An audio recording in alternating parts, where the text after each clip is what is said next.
Awkwardly is an ensemble comedy that unfurls much like Modern Love on Amazon, where 20 of the New Yorkers are linked in two back-to-back episodes, and it unfolds like an anthology. Yeah, so how did you come up with the idea? Well, I was having a conversation with someone, Jason Alexander, who is a friend of mine. I'd worked with him on a show, and I was talking to him about wanting to write and direct and act and all those kinds of things. And he just said, well, it sounds like you're trying to do a lot of things at once. Do you think you can do all of them well? And I said, absolutely not. He said, well, I just want to be a storyteller. I just want to be part of the story. And he said, well, then you have to write the story that only you can write. And I thought about what that would mean. And the story that only I can write comes from the friends that I have, the circle of my collaborators, these people that I've worked with, whether in the theater or on television over the years, and just people who I admire. So I reached out to my community and wrote for 30 different actors all together and had a wonderful crew. We were crowdfunded and had incredible support from our community as well. So altogether, it was just an incredible experience. And this is our very last stop on our festival circuit. We've been going since 2019. Wow, this is so amazing. So how do people find out about it who aren't here or haven't been able to get to the festivals? Where do they find it? Where do they look at? What do we need to know? Yes, so we're on Facebook. That's our main fan hub at Awkwardly Series. So Facebook.awkwardly series, right? Or Awkwardly Series on Instagram or Twitter. I can also go to my website, I'm going to take that back, www.nikkicoble.com/awkwardly, and you can watch it there too. I cannot wait to watch the film. So if you can describe it in 3 words, how would you describe it? Ooh, collaborative, awkward, full of heart. Oh, phrase for the last one. You're allowed. It sounds really great. Well, congratulations. I can't wait to check it out. Thanks so much. Have fun tonight. Time. Thank you. Enjoy your night. I am the writer, producer, and editor of Outgrowth, which is a podcast that is a horror and thriller, and it takes place in the Pacific Northwest about a family who goes on a camping trip, encounters a force of nature that they don't really want to encounter, and then it devolves and escalates from there. What was the one thing about the podcast for you that was absolutely the most thrilling aspect? The most thrilling aspect, it was I wrote it, and I live in Oregon, and I'm completely separated from my creative team. So I send them the script, and I don't really, it's always a mystery how it's going to be performed. And so the best part for me is to send the script to the performers in Los Angeles, and they all get together in a studio, and I get to watch them perform, and it's almost like getting a play for one. And as the editor, it's so incredible to see them perform it right there on the spot just for me, and to walk out of there with the heart and soul of the piece and be like, yeah, I have to take this flame and give it to the masses, because they gave me such great performance in that. It was great because the first one I did, everyone zoomed in and we weren't in the same room. We all were separated. And for this one, it was really important, I thought, to put actors together in a room, and the result speaks for itself, I think. Made a difference. So how do people follow you on social media and find you to follow your journey? Yeah, you can follow our podcast at Mother's Revenge Trilogy on Instagram, and I personally am Animal Eat Drum on Instagram, and you can follow us at either one of those venues, and we would love it if you did. Well, thank you so much. Thanks. All right, next. Hi, I'm Zelda, and I play Evan Remus, the eldest daughter of the Remus family. And my character comes back from college, and that kind of starts this family trip. You know, the family all wants to be back together again, and she's the moody older sister. And she's like, ugh, I don't want to do this with my family, but, things get a little weird. So what is it like not being in front of the camera and doing the voice and having a podcast? What is the difference for you as an actor, and how do you sort of transition that space? I feel a lot of people think that the audio medium is very different from being on film, but you're in the same room with most of your fellow actors, and it really does feel like a community project.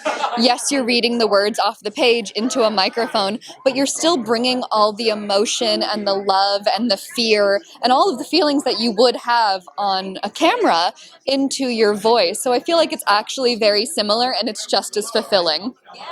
All right, so in this project, if you can describe your role in 3 words, how would you describe it? Badass final girl.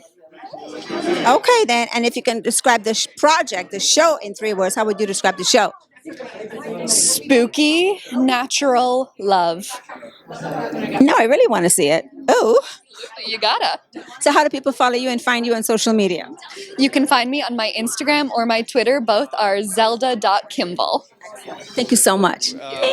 It's quite interesting because it's mostly mental. You normally on a stage play you have to, put people's bodies places, and you don't have that luxury in a podcast because it's just, voices. And so you have to supplement action with vocal action, which is something brand new to me, which was very fun to do. Although, I loved radio plays growing up as a kid, and so luckily I have some kind of experience of understanding how to supplement visual things with audio. So. Oh, it was much better. Being separate and on the Zoom, it's like it was fun to figure it out.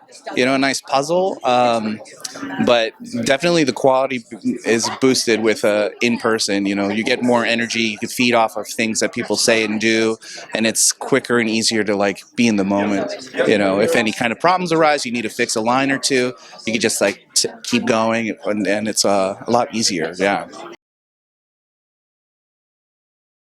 You can find me at TallMike5454 on Instagram.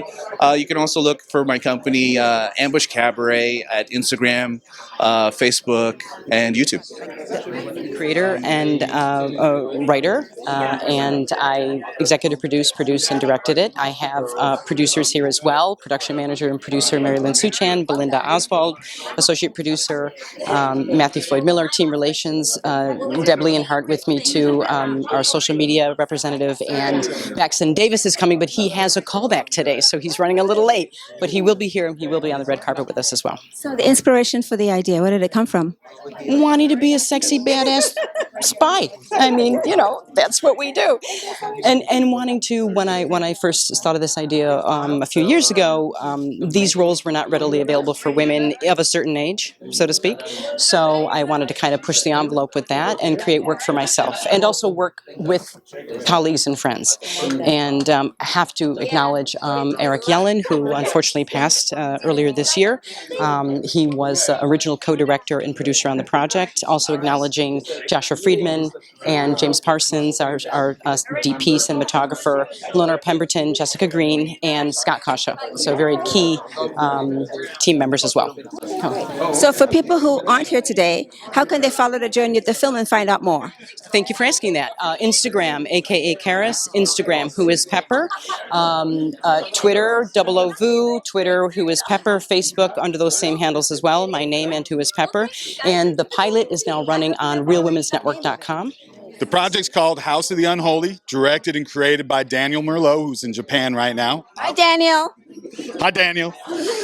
I work with Daniel on the writing, and I worked with Daniel and Oso Jackson on the animation parts, where I was a background painter and designer.